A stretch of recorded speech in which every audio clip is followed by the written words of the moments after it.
We apologize for interrupting your doom scrolling. Now, for some positive leftist news. PLN is a member of MeansTV, a worker-owned socialist streaming platform. Stay tuned until the end of the episode for a special 20% discount offer from MeansTV, and find the discount link and code in the description box below. For the third time in less than 3 months, workers across Italy have shut down production, transport, and services in a powerful show of resistance to Giorgia Meloni's war-driven budget and to Europe's expanding war economy. Called by the Unioni Sindacali di Base, or USB, the general strike saw mass demonstrations in more than 40 cities. This wave of action makes clear that Italy's social crisis is not accidental, but political. As prices rise and wages stagnate, the government is pouring billions into rearmament while public services crumble. Dock workers, students, left parties, and community groups marched together alongside international figures including UN Special Rapporteur Francesca Albanese and Freedom Flotilla activists Greta Thunberg and Thiago Avila. They blocked roads and targeted companies set to profit from war spending as healthcare and education are left underfunded. Alongside rejecting war spending, strikers put forward clear demands: at least €2,000 in base pay, retirement no later than 62, an end to subcontracting, reduced working hours with no loss of pay, guaranteed housing rights, new public sector hiring, and free universal public health care. International solidarity amplified the strike's impact.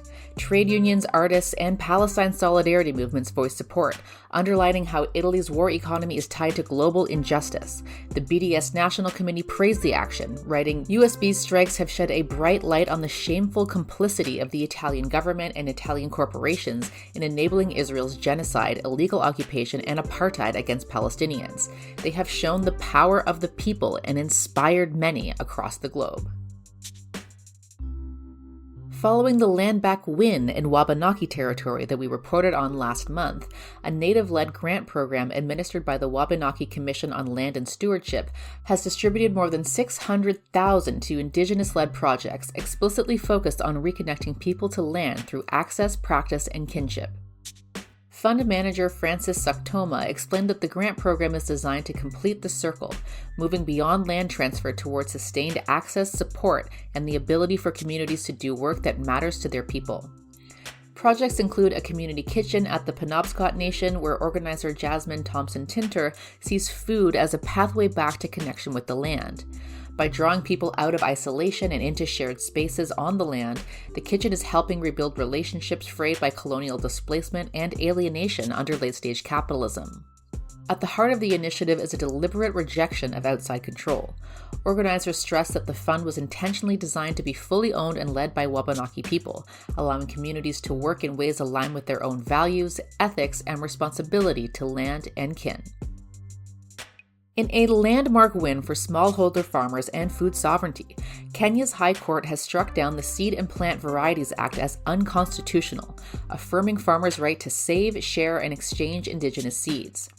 The ruling decriminalizes practices that have sustained Kenyan agriculture for generations and deals a major blow to corporate control over the food system. The case was brought in 2022 by 15 smallholder farmers from across the country, with support from civil society organizations including Greenpeace Africa, the Seed Savers Network, and the Biodiversity and Biosafety Association of Kenya. Together, they challenged a law that targeted informal seed systems and punished farmers for relying on their own seed heritage. Ecological farming activist Hamisi Amolo described the ruling as a wake-up call for farmers and grassroots activists to organize and strengthen structures that advance the struggle for land, food, and freedom. The culture of sharing seeds must continue, not only to preserve biodiversity, but also to support herbal medicine and traditional knowledge that benefit entire communities. The ruling is expected to have far-reaching consequences for Kenya's food system.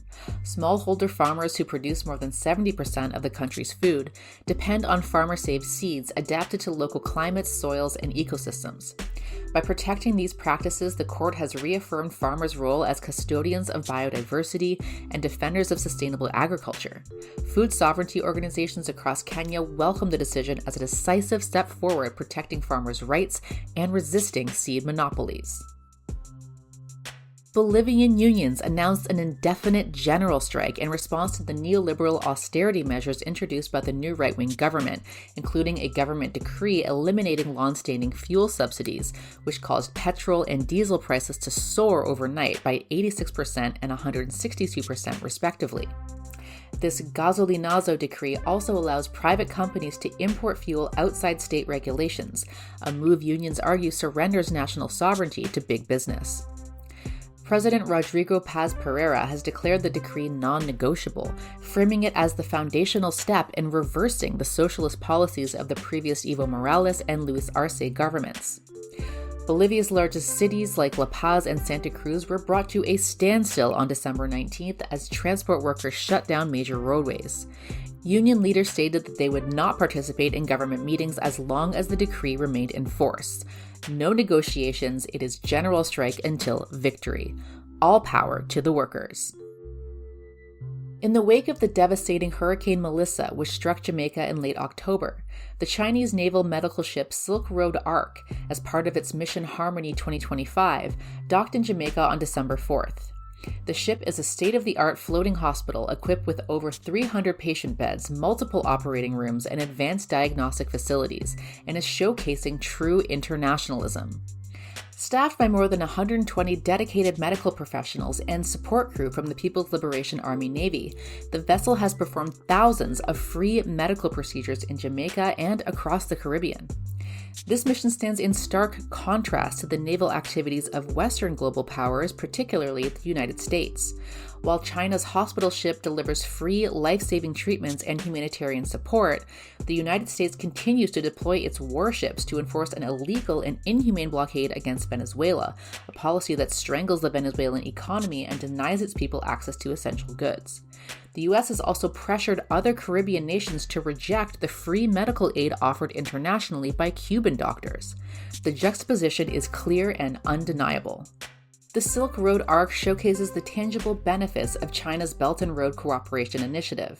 By freely sharing its medical expertise and resources with the Global South, China is not only providing immediate humanitarian relief, but also providing an alternative model of international relations, one based on solidarity instead of subjugation. Crowds gathered on the steps of the University of Havana this month to pay tribute to Fidel Castro, the leader of Cuba's revolution, on the 9th anniversary of his passing. Among the attendees was Cuban President Miguel Díaz-Canel, alongside a wave of young people celebrating Castro's enduring influence. The commemorative event featured songs, poetry recitations, dances, and video projections highlighting Castro's political career, including excerpts from his speeches. The tribute is part of a larger commemorative initiative, 100 Years with Fidel, marking the centenary of his birth in 2026. Born on August 13, 1926, Fidel Castro led Cuba for nearly 5 decades. During this time, Cuba saw massive gains. Life expectancy jumped from 60 to 64 years pre-revolution to 78 to 79 years, the same as the US. Literacy soared from 23% to near 100%, far higher than the US. Infant mortality plummeted from 37 per 1,000 births to about 4 to 5, and maternal mortality fell drastically as well. The country revolutionized its food system, improved the material conditions of workers, and developed a first-class medical system that exports doctors internationally. Cuban Foreign Minister Bruno Rodriguez declared that his legacy of dignity, sovereignty, anti-imperialism, and social justice for Cuba and the peoples of the world remains alive in the current generations of revolutionaries. After 2 years of struggle, grassroots organizations Lahaina Strong and Our Hawaii were successful in pushing the Maui County Council to pass Bill 9, which will redistribute Maui's housing to the local people it was originally built for. Our Hawaii writes, "This historic bill begins the long overdue work of phasing out short-term vacation rentals that were originally meant for residential housing, returning these units back to local families in Lahaina. It sends a clear message: Hawaii is not for sale, and our communities are not commodities." Rooted in the critical need for housing after the Lahaina fire, this movement succeeded through community power. Its success was the result of grassroots organizing, residents testifying, and a collective refusal to be displaced. Lahaina Strong writes, This happened because of the power of our community. We demonstrated what can happen when Kapuna, families, workers, and survivors speak up for what is right for our home. People took time off work to testify. Neighbors organized. Community members refused to accept displacement as inevitable. Those who were most affected, having lost their homes and jobs, showed up to stand with us. To our supporters afar, making sure they stayed up to date on what Lahaina needed and showed up how they could, to you all we give our deepest aloha, mahalo, piha. This was people power, plain and simple. This victory belongs to the people that demanded better and didn't back down. In late November, a group of 6 women placed Southern Water CEO Lawrence Gosden under citizen's arrest at the Utility Week Forum in London, accusing him of multiple counts of public nuisance linked to environmental damage, illegal sewage spills, and mismanagement of public funds. The action drew immediate police attention, and officers took a dossier of evidence from the group detailing Gosden's alleged crimes. Gosden, who earned a £1.4 million salary despite government bonus restrictions, oversees Southern Water, a company responsible for some of the worst sewage pollution in UK rivers and seas.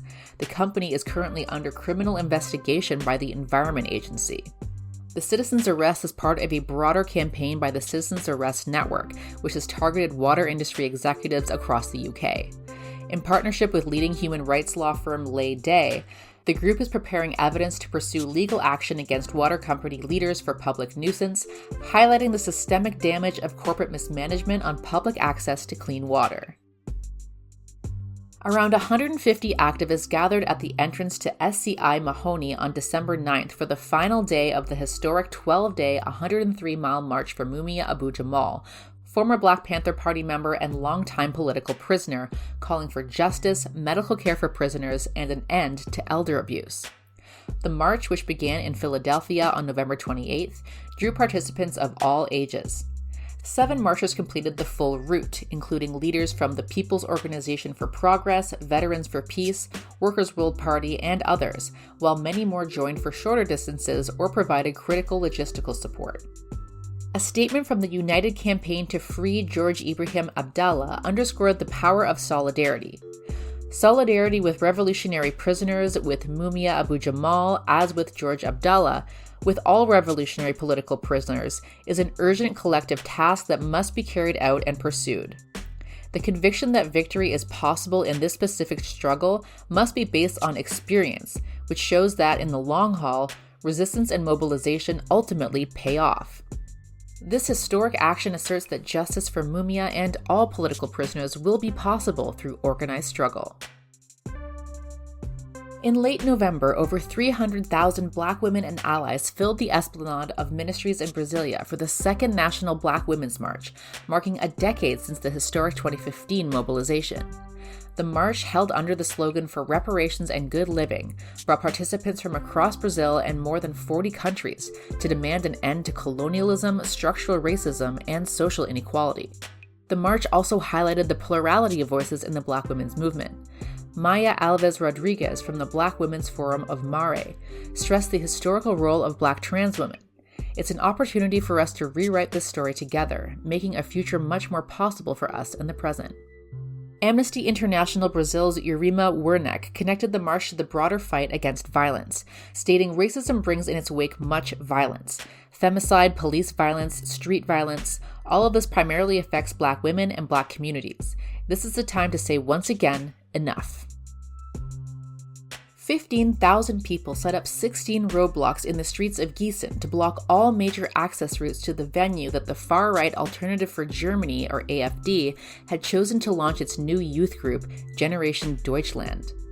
The protest, organized by the National Anti-Fascist Alliance Widersetzen, included unions, social welfare associations, women's groups, foreigners' councils, and climate activists, demonstrating broad popular opposition to rising far-right influence. The AfD, which won 20% of the vote in February's federal elections, appears poised to gain further support in local elections in early 2026. Protesters employed sit-ins, road blockades, and civil disobedience to disrupt the AfD meeting. Suraj Melitafi, spokesperson for Widersetzen, said the AfD and its youth organizations are a real threat to us all. We will not allow the next generation of violent fascists to organize in the Hessenhallen. At this very moment, tens of thousands of people from Gießen and all over Germany are standing in their way. We cannot rely on the state in the fight against fascism. This founding must not take place. Laura Wolf from Widersetzen adds, hospitals ruined by austerity measures, the climate crisis, compulsory military service. The AfD has nothing to offer young people that would solve our real problems. We don't need fascist youth organizations. We need affordable housing and a world where everyone has a home and a future. As the United States escalates threats against Venezuela, opposition is mounting in both Congress and on the streets. Public opinion remains strongly against military action. A CBS News YouGov poll found that 70% of Americans oppose U.S. intervention in Venezuela, and 75% demand evidence that the targeted boats are carrying drugs. Only 13% consider Venezuela a major threat to U.S. national security. While President Trump, Secretary of State Marco Rubio, and Secretary of War, gotta love the frankness of that title, Pete Hegseth, have threatened land strikes, grassroots movements are rising in opposition. A coalition including the Answer Coalition, the People's Forum, the Palestinian Youth Movement, and the Party for Socialism and Liberation organized a national day of action on December 6th in over 65 U.S. cities under the slogan, No War on Venezuela, Stop the War Before It Starts. Brian Becker, National Director of Answer, stated the Trump administration is wildly out of step with public opinion as he threatens to initiate a new forever war with the aim of looting Venezuela's vast oil resources. Amid decades of U.S. imperialist wars, the growing resistance signals that the American working class is awake and is refusing to be dragged into more imperialist violence. As the Trump administration escalates its racist war on migrants, resistance on the ground is growing stronger, bolder, and more organized. Across the United States, communities are confronting masked immigration and customs enforcement, or ICE agents, who target migrants with or without papers. While the scale of resistance is nationwide, recent actions in New York City and Charlotte, North Carolina, show what collective defense looks like in practice and how it can win. On November 29th in Lower Manhattan, around 200 protesters mobilized rapidly to stop a surprise ICE raid near Chinatown. Thanks to community surveillance and tight grassroots networks, activists learned of the planned operation in advance. When ICE agents gathered in a garage to launch the raid, protesters blocked the entrance with their bodies and reinforced their position by stacking garbage behind them. For over an hour, the standoff held. Despite police arrests and physical repression, ICE was ultimately forced to retreat and abandon the raid altogether, a clear victory for collective action. When agents attempted to flee the area, protesters chased ICE vehicles down Canal Street, confronting both federal agents and police, who responded with violence, including chemical weapons. Each raid has sharpened community coordination. Networks across New York boroughs are increasingly able to anticipate ICE movements before they happen. As one protester explained, we're going to have to keep improving tactics, and we're going to have to do what communities all over the country have done, which is to stand up. This did not end up being a great photo op for ICE. If they were planning on doing something on Canal Street, they did not get that opportunity. In Charlotte, North Carolina, resistance has taken a different but equally powerful form. ICE's Operation Charlotte's Web has triggered a wave of student-led organizing across the state's largest city. With students at the center, young people have transformed fear into collective defiance. Entire schools saw attendance collapse as students walked out, rallied, and organized in solidarity with immigrant classmates and their families. Teenagers coordinated citywide through group chats, school clubs, and social media, linking up with parents and community groups. They marched to district offices, rallied on campuses, filled athletic fields, and carried handmade signs defending immigrant families. Some schools even created support circles to check in on families who felt unsafe leaving their homes. The impact spread quickly. Student walkouts inspired similar actions in Durham, Greensboro, Oxford, Raleigh, and beyond, showing how youth leadership can ripple outward. Beyond streets and schools, activists nationwide are also targeting corporate complicity. Coordinated campaigns have disrupted big box stores like Home Depot for allowing ICE agents to conduct raids against migrant workers and shoppers. Taken together, these actions show that despite Trump's intensifying repression, solidarity is growing faster than fear. This is not isolated resistance. It is the emergence of a collective, militant defense of migrant communities, one that is learning, adapting, and winning. In a major victory for transgender rights and medical privacy, a federal court in Philadelphia has ruled in favor of the Children's Hospital of Philadelphia, or CHOP, blocking the Trump administration's attempt to seize confidential medical records of transgender and gender non-binary children. CHOP, home to one of the largest gender and sexuality development programs in the United States, provides medical care and mental health support to hundreds of new families each year. The court's decision halts a sweeping Department of Justice subpoena issued under Trump that demanded deeply personal information, including social security numbers, birth dates, and home addresses, from minors receiving gender-affirming care. The ruling is a decisive rejection of government overreach and a defense of the 1996 federal law that makes disclosure of private medical information illegal. While some hospitals shut down gender-affirming care for minors under threat of losing federal funding, CHOP chose to fight back. This victory belongs not only to CHOP and its patients, but to everyone fighting for trans people's rights to healthcare. The Stark County Planning Commission unanimously recommended a one-year moratorium on new large-scale data center projects, signaling growing resistance to unchecked AI development. Hundreds of residents packed the Knox Community High School auditorium, voicing concerns over light pollution, environmental degradation, and strains on local infrastructure. Many urged leaders to wait and observe the effects of data centers already under construction in nearby communities. If enacted, Stark County would join Marshall, White, and Putnam counties in Indiana, along with others in Arizona and beyond, in halting big data projects, using the pause to update zoning rules and better regulate the fast-growing industry. Local communities are taking a stand to ensure that technological expansion does not come at the expense of public health, the environment, and quality of life. If you have good news from the current month, please send your stories to mexi@protonmail.com. As mentioned, we have a special offer for viewers from MeansTV, which is a worker-owned cooperative dedicated to supporting and producing anti-capitalist media. The streaming service hosts us, along with other rad creators like Second Thought and Luna Oy, full-length documentaries like Abby Martin's Gaza Fights for Freedom, and Means original content like Means Morning News, Seriously Wrong's Papa and Boy, and much more.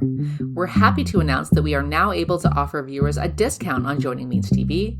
If you sign up using our link and code, which is MEXI, you'll get 20% off your first month, which comes to $7.99. Or you could go with the annual option and get 20% off the entire year. Signing up using our code not only directly contributes to the financial sustainability of the Means Cooperative Media Project, but is also a great way to support our channel. So if you have the means, consider taking us up on the discount. The link and code are in the description box below. Thank you to Javi for the Positive News Jams. Thank you to Cosmo for the Positive News background. Thank you to me and Catherine for scriptwriting, production, and hosting. And thank you to the Hazels for editing this video. If you'd like to support the show, please go to patreon.com/positiveleftistnews, or you can give us a one-time tip via PayPal. The link is in the description box below.